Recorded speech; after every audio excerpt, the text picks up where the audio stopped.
Ezra Levant here for Rebel News. I'm standing outside the courthouse in Lethbridge, Alberta. It's about 3:30 p.m. on Tuesday, February 20th, and we just wrapped up a day of pre-trial hearings in the case of the Coutts Four.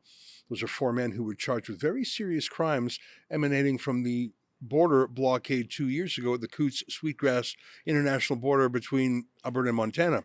Two of the Coutts Four took relatively mild plea bargains about a couple of weeks ago, so there's actually only two members of the Coutts Four still in trial.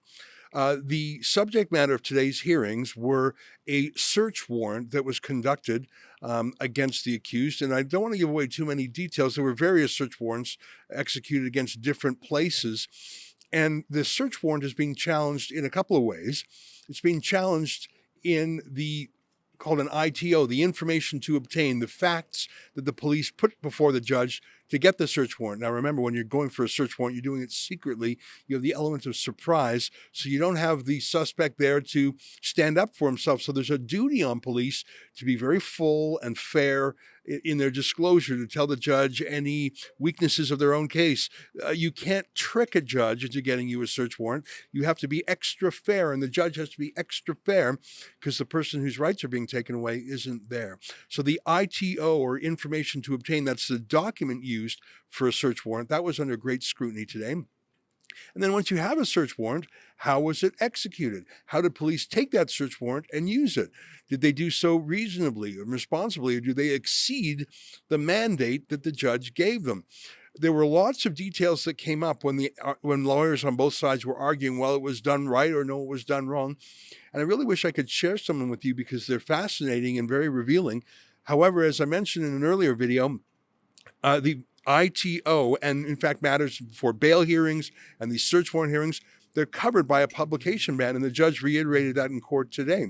That's not an anomaly. That's not a trick. It's done because, like I say, the accusations put to the judge to convince him to give a search warrant, they're not tested, they're not rebutted, they're not cross-examined by the defense. And so if those accusations were circulating in the broader conversation, that could affect the fairness of the trial. So it's interesting that by attending a trial, you can hear all of these details. You just can't publish them. Makes it a little bit difficult to be a journalist in there. But I certainly was paying attention. Court started a little bit after 9:30, and it wrapped up around 3:30, plus there was an hour for lunch. If you do the math, that's only about 5 hours of sitting. But I have to say, it felt like it was moving at an excruciating slow pace. That's how I felt, but I'm not even someone who's been following this every single day, let alone the two men who have been in custody for more than 2 years now. I can imagine that life creeps forth at a petty pace from day to the last syllable of recorded time, as Shakespeare might say.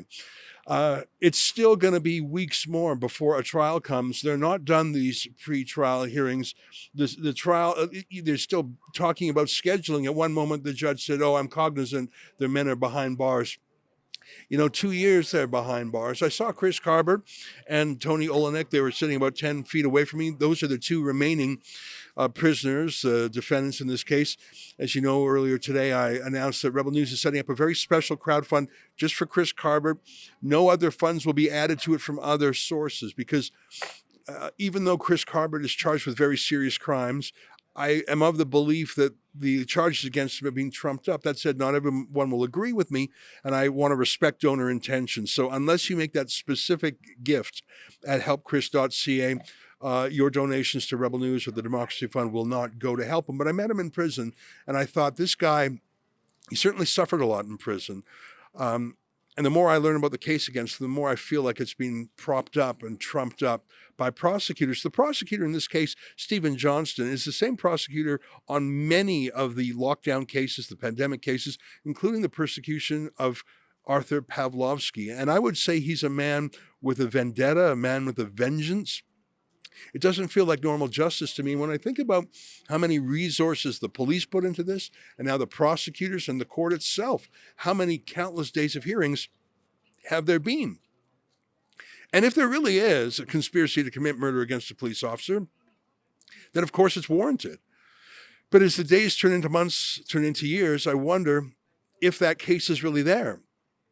Or if this isn't police and prosecutors wringing out every moment in their political mission to destroy conservative populist protesters who peacefully opposed the lockdowns. That's the reminiscence to the January 6th insurrection. Justin Trudeau tried to paint the peaceful protesters in the trucker convoy as January 6th insurrectionists. He was unsuccessful in that because they simply weren't. They were peaceful. The most they did was honk their horns.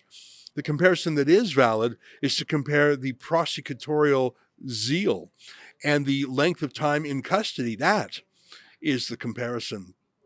I'll be back tomorrow at 10 a.m. when they convene again. It sounds like two of the police officers who swore the ITO, the information to obtain the search warrant, will be cross-examined. That'll be very interesting. It'll be interesting for a number of reasons. Will there be any contradictions with what they said in the search warrant ITO? How will their memories be 2 years later? I don't expect I'll be able to report on much of it. It'll be covered by the publication Ben too, but it'll be interesting. Certainly a change of lawyers and judges engaging in a very slow motion discussion about the finer points of search warrant law. So that might take up the rest of the week. And next week, the Coutts 3 are on trial. Those are 3 men who are not charged with violent offenses.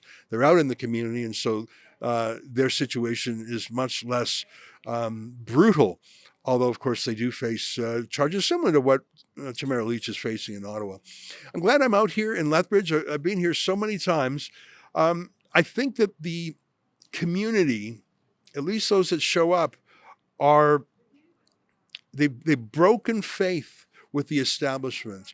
They no longer trust the courts. They certainly don't trust the police and the establishment in the way they probably did 5 years ago. That said, I can't help but notice how polite folks in Lethbridge are towards police, even to this day. I don't know, I guess I would say is while most of the world has tried to forget the lockdowns and moved on from those terrible times, for many people, they're not allowed to move on. They're in jail or they have criminal cases hanging over them. Rebel News will continue to do our journalism. If not me, others from our team will be here to cover these trials. And as you know, we continue to crowdfund. Between Rebel News directly and Rebel News crowdfunding for the Democracy Fund, we have covered the legal fees of 55 truckers in Alberta alone. I heard today that in British Columbia, the Democracy Fund has now been successful in over 97% of certain cases it was taking for the lockdowns. Over 300 cases have been dismissed in a particular bunch. I guess what I'm saying is there are legal successes out there, but of course, these are the heaviest charges in the country, these conspiracy to commit murder charges. I hope they're not upheld because I hope that the underlying crime was not committed. I hope I'm right in that this was a trumped up political charge. That would be a disaster in its own right, but of course it would be an even worse disaster if such a terrible crime were conceived and attempted to be implemented. I think that the lockdowns and the pandemics were the worst thing that's happened to Canada in the last generation. And I think that the trucker convoy in Ottawa and the echoes of that in Windsor and here in southern Alberta at the Coutts border were the most wonderful thing that's happened in Canada in the last generation. Hundreds of thousands, perhaps even as many as 1 million people in some way participating to show their opposition to the authoritarianism that took over almost every institution in the country. Everything that was supposed to be a check and balance failed. Obviously, every government, every federal, provincial, and territorial government agreed with the lockdowns, but so did every opposition party, which is astonishing. Media, who are the most critical of any authority, well, they became obedient, propagandists even. We later learned they were handsomely paid. Law professors turned a blind eye to obvious violations of civil liberties. The courts approved almost every instance of lockdowns that were brought to their attention. I think every single part of society failed. All the official people failed at once, and it fell to the ordinary people to save them. As George Orwell wrote in his book, 1984, if we're going to be saved, it'll be the proles, what he called the proletariat.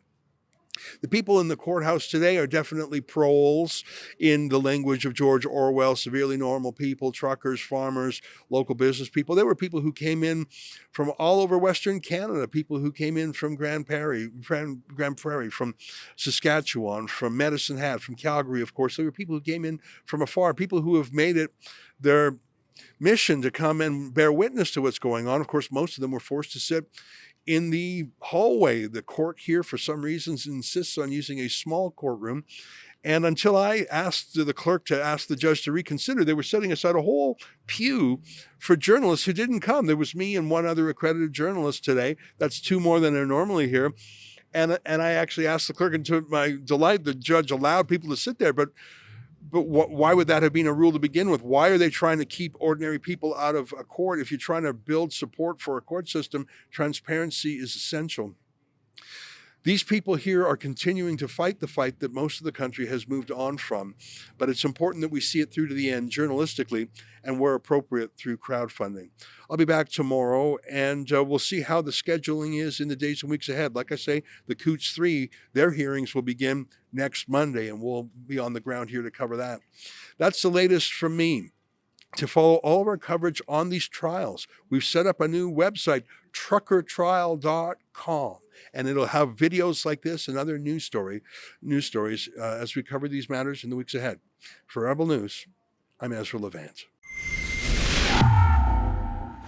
I'd like to invite you to go to truckertrial.com. You can see all our videos. And if you want to help cover the cost of our economy hotel here in Lethbridge while we stay, you can do that there too. If you want to help one of the Coutts 4 accused, we've just set up a website for him at helpchris.ca that goes to fund his lawyers. Thanks.